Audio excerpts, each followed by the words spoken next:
চার-পাঁচ তলার আগুন কিভাবে ৯-১০ তলায় পৌঁছলো? আলিপুরের দক্ষিণ ২৪ পরগনা জেলা পরিষদের অফিস পরিদর্শনের পর প্রশ্ন তুলেছেন দমকল প্রতিমন্ত্রী কৌশিক চৌধুরী। পুরো বিষয়টি নিয়ে তদন্ত করা হচ্ছে। ওপরের তলায় যেখানে ইভিএম ছিল সব পুড়ে গিয়েছে। স্বাভাবিক আগুন বলে মনে হচ্ছে না, অন্তর্ঘাত কিনা তা খতিয়ে দেখা হচ্ছে। কি করে আগুন ৯-১০ তলায় উঠে গেল তা এখনো স্পষ্ট নয়। ইতিমধ্যে আলিপুর থানা ও ডিসি সাউথের অফিসে অভিযোগ দায়ের হয়েছে দক্ষিণ ২৪ পরগনার এডিএম এর তরফে। ইতিমধ্যে এফআইআর দায়ের করে মামলা শুরু হয়েছে। আগুন লাগার কারণ জানতে ফরেনসিক পরীক্ষা করা হচ্ছে। আলিপুরের নতুন প্রশাসনিক ভবনে বুধবার সকালে ৯টার পরে প্রথমে ৪ তলায় জেলা পরিষদের অফিসে আগুন লাগে, যেখানে বাহারুল ইসলাম কনফারেন্স রুম থেকে ধোঁয়া বেরোতে দেখে। সেই আগুন ৫ তলার কিছুটা অংশে ছড়িয়ে পড়ে। সকালে অফিস বন্ধ ছিল, তারপরেও কিভাবে আগুন ধরলো তা নিয়ে ধোঁয়াশায় রয়েছে দমকল। এরপর ১১টা সাড়ে ১১টার মধ্যে আগুন নিয়ন্ত্রণে চলে আসে। ৬, ৭, ৮ তলায় কোনো আগুন লাগেনি। এরপর ফের ৯ এবং ১০ তলায় আগুন লেগে যায়।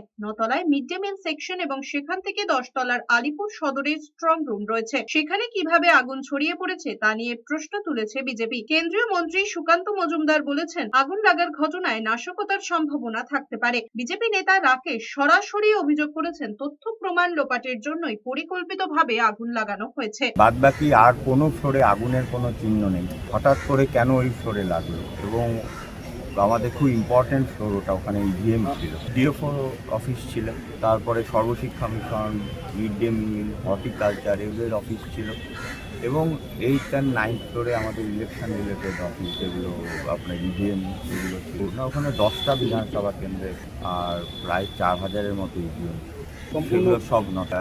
8 and 9 ফ্লোরে এটাই খুব আশ্চর্য, যদিও প্রত্যেকটা বিল্ডিংয়ে আগুনে পুড়ে যাওয়ার মতো কাঠের সমস্ত জিনিসপত্র দিয়ে বানানো।